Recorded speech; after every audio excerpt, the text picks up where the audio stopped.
Hi guys, welcome to our self-leadership reading club. What is that? It means you don't have to go and read the book. We read it for you. We read it and then you discuss it with us. So if you are here watching live, say hi in the comments. Tell us any thoughts that you have or anything that you'd like to share, and we'd love to further discuss that. So we did our episode 15 yesterday, and the principle, because we are reading Jack Canfield's books, The Success Principles, was feel the fear and do it anyway. Now, fear is such a massive topic. Fear is something that, hi, Tanya. Hi, Tanya. I'm saying hi, because we're just talking about being on the reading club. So welcome, Tanya. Fear is such a massive topic because it holds us back from everything. It makes us feel overwhelmed. It's part of the reason why we procrastinate. It's part of the reasons we're not taking things into consideration, making bad decisions, not having great critical thinking skills. So it's something that's really worth spending more than one episode on, right?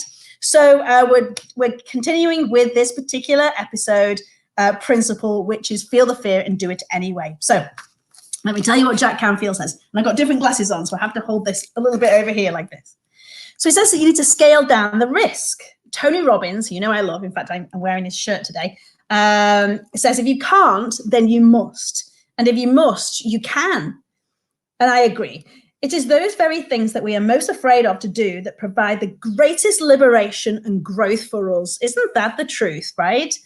If it's a fear that's so big that it paralyzes you, you need to scale down the amount of risk that's attached to it. Take on smaller challenges and work your way up.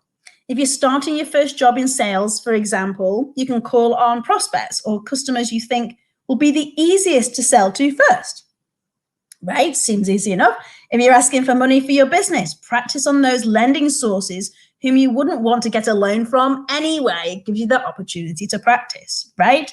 If you're anxious about taking on new responsibilities at work, for example, start by asking to do the parts of the project that you're interested in. We've already talked about being interested and fascinated. If you're learning a new sport, start a lower level of skill. Master those skills you need to learn and move through the fears and then take on the bigger challenges. So there's a great phrase out there. It says, slowly, slowly catch the monkey, right? I'm sure if you had to try and catch a monkey or a chicken or any animal that kind of runs, or even like a baby when they're crawling, she's like trying to wrestle an alligator. If you've ever tried to put clothes on a moving toddler, you just need to do it in smaller pieces and don't try and attack it all at once because it can be very, very overwhelming, right?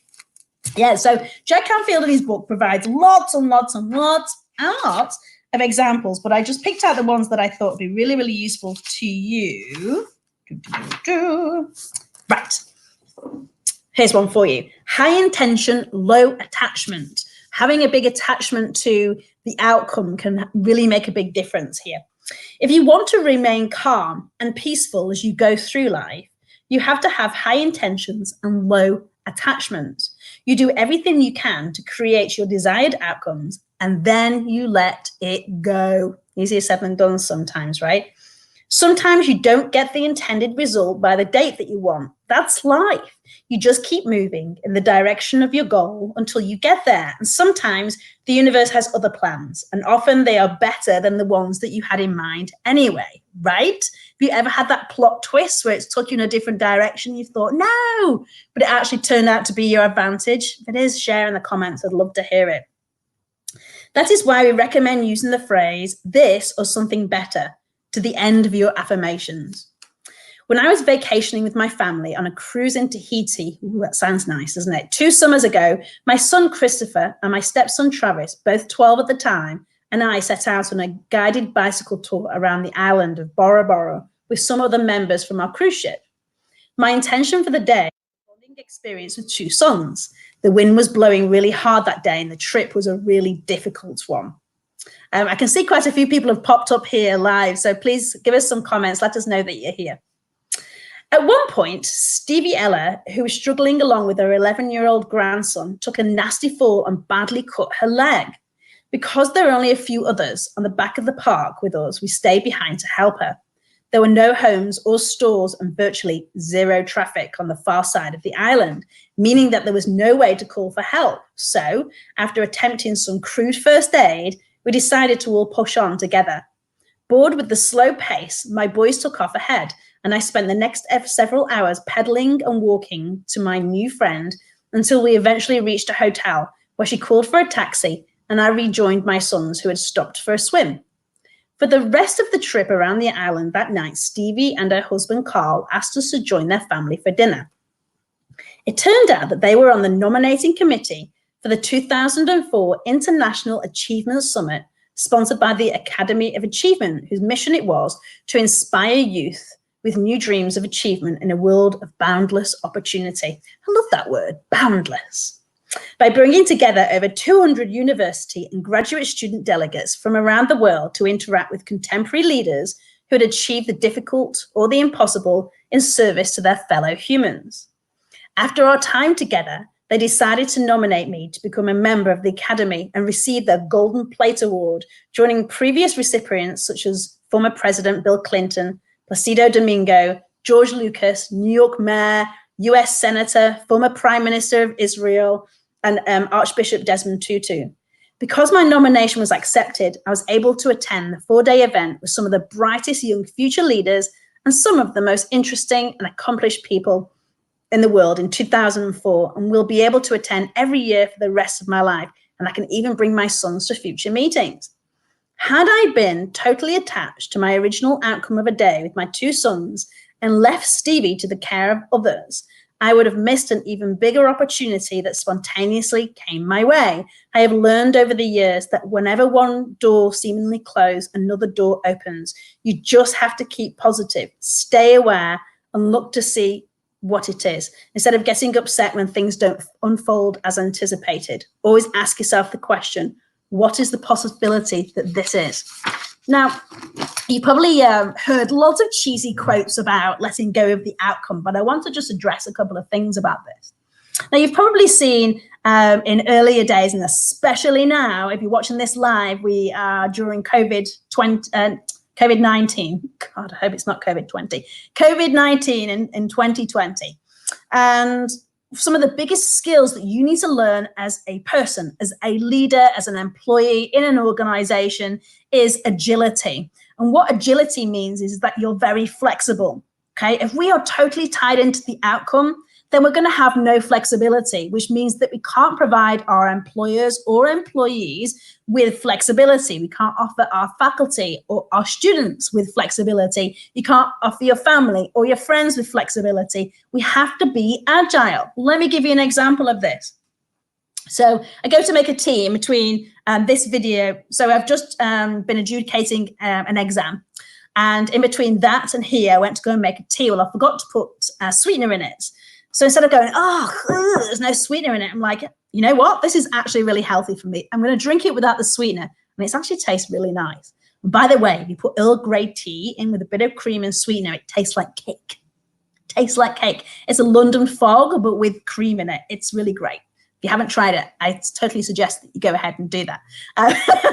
But anyway, I'm not tied to the outcome. So now what I might do is make healthier choices and not put sweetener in my tea from now on, which could in turn help me lose weight, make me feel more energetic, and so on and so forth.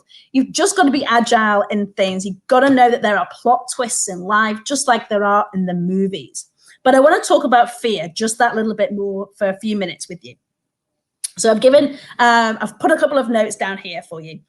I want you to know some statistics, first of all.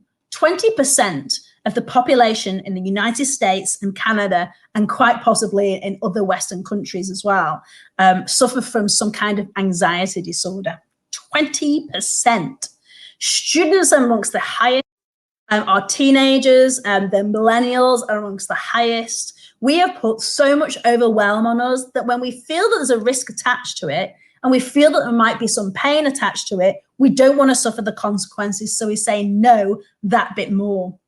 Because of that, we are potentially missing out on more and more opportunities. So I want to address a couple of things that you can do to help you with battling fear, if I may. So my first one is, and these all come from Tony Robbins, and I'm massaging them to my own techniques here, but these are things that I've learned from my Tony Robbins adventures. I am advertising him here, as you can see with my top. But what I want you to do is I want you to write down what your tangible fears are. What actual fears do you have? So let's say there are spiders. Maybe it's losing your job. Maybe it's, having to spend your rainy day money. Maybe it's losing your kid's favorite bear. Whatever your fears are right now, I want you to write them all down. Tick, tick, tick, tick, tick. And then I want you to look at all of them, any and all of them. And I want you to think to yourself, what can I do to help prevent that from happening? You can tell it's getting to the end of the week. I'm losing my words, right? What can I do now to prevent that from happening? So let's say, for example, it's spiders. Well, knowing that spiders come into your house, excuse me, I've got hiccups now. You can get this special spray that keeps out spiders. In fact, you can put essential oils on cotton buds. I believe it's peppermint. Somebody tell me if I'm wrong. I think it is peppermint. And you can put them in the corners. And it stops spiders from coming in. You can be preventative. You can be proactive with your fears. When you see less spiders, you're less fearful of them. Less focus goes on your fear of spiders, right? Let's say another one was losing your job. Well, what's giving you security in your job? What are you not so great at your job that might actually be a part of the reasons why you're fearful of that? So go ahead and enhance that skill. Start learning on it. What if you're panicking about spending your rainy day money? Well, look at what could potentially happen and start doing a bit of a SWOT analysis. If you don't know what a SWOT analysis is, it's writing down what are the strengths, weaknesses, opportunities, and threats. What is the threat to potentially this happening, and what can I do about it, right? Maybe you can scale back and budget now. I myself, during this COVID, I've decided to get a bit creative because I'm not liking going to the grocery stores right now. And I'm actually starting to say, okay, if I run out of that, it's too bad. I actually have to get creative with what I have. So far, I've had some really neat meals because I haven't gone as I would normally. Oh, let me just pop to the store and go and get A, B, and C. I'm actually having to make much more resourceful decisions right now. So that will help. So write it down, take a look at that. That's number one. Number two, remember that life happens for you, not to you. There isn't somebody out there going, psh, let me just send some bad luck their way. Let me just send all these bad decisions and things like that. We have to get out of this blame culture. We have to understand that you are the captain of your own ship, and you can throw people off your ship who are helping steer it in the wrong direction at any time. And it's, God, by God, is it going to be scary, and it might even be painful. The long-term game is going to be huge. You are the captain of your own ship. Fact. So let's cut the blame. Let's say, what decision got me here? Maybe it's in a bad relationship. Well, you made the decision to get into the relationship. What were the red flags that I didn't see? Okay, so in the future, when I see this red flag, I'm not going to allow it onto my ship, right? You can learn from this, but know that you are 100% in control of your life. If you look at episode 1 of this reading club, you'll see that we address that. Number 2, stop the excuses. Tony Robbins, when he does his Unleash the Power, and if you've seen him in any kind of live event, the first thing he always says is, what stops you from living your best life? And people put their hands up and say, time, money, knowledge, kids, priorities, elderly parents, blah, blah, and there's all these different excuses. But know this, they are just excuses. They are just excuses. And where you might think that it's a roadblock, there's a way of circumnavigating any roadblock. So if you think that you don't have any time, you need to be resourceful with your time. For example, I spoke to just a great friend of mine 2 days ago, and they said, I've got no time to listen to podcasts. That's crazy. Anyway, I'm going for a bath. I'll see you later. And I said, wait, what stops you from listening to the podcast while you're in the bath? And she said, I don't know.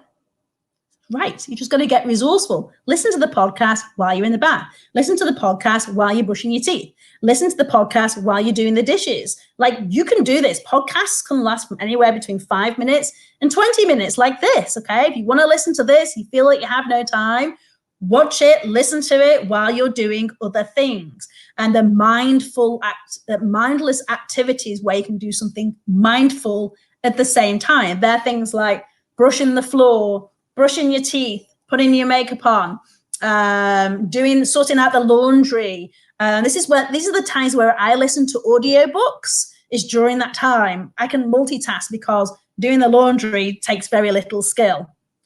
Let's face it, doing the dishes takes very little skill, right? Just be more resourceful. If you don't feel that you have the money, if you really want to do it, in fact, if you must do it, there's a way of finding the money. Give you an example. I've been talking about StreamYard, a really cool third-party vendor for those that do live videos like this. And somebody said to me, well, I can't afford the $20 a month. I'm like, okay, that could be likely true, but where could you find $20 from? Where could you find $60 from right now? And they're like, I could sell a purse. That'd give me $60. That's 3 months access to StreamYard. Oh, yeah. Just get resourceful, okay? Excuses come, go, how can I be resourceful? No more excuses. If you really want to do it, you will really, really find a way. Absolute truth. The next one is turn shoulds into must. When you find yourself saying the word should, I really should get off Netflix. I really should be doing the dishes. I really should be doing a puzzle with my kids instead of doing A, B, and C, right? Change your language and say, I must. If it's important to you, I must go and spend some time with my kids. I must go and do the dishes, or I must, if it's a must. But look at it and say to yourself, is this my priority right now? If the answer is yes, carry on. If Netflix and having some downtime and a mindless activity so you can process your day, if you've had a busy or stressful or just annoying day, then it's the right thing to do, okay? So don't kick yourself in that. And then the final one is adopt the growth mindset. And you've probably noticed scrolling across the bottom of the screen there is it's a Facebook group, elebates.com/time-to-grow. And this is all about a shared community with a shared purpose of developing during this time, learning. I'm doing daily videos on how to grow, what you should be learning right now, how do you learn it the best that you can learn it, things like being resourceful, listening to podcasts in the bath, that kind of thing. I'd love for you to join us. But a growth mindset is being flexible, is knowing that it might not be ability today, but it could be your ability tomorrow. So I hope you can enjoy that with us. I'm actually going live there in 45 minutes, so I'd love for you to join us. We're actually going to be talking about boosting your memory and being able to retain more information. So I know there's 2 students watching right now, so you might want to pop on that, elebates.com/time-to-grow. I'd love for you to join us. Thank you so much for joining us on today's episode. Tomorrow is principle number 16. I hope you can join us, and take care for now.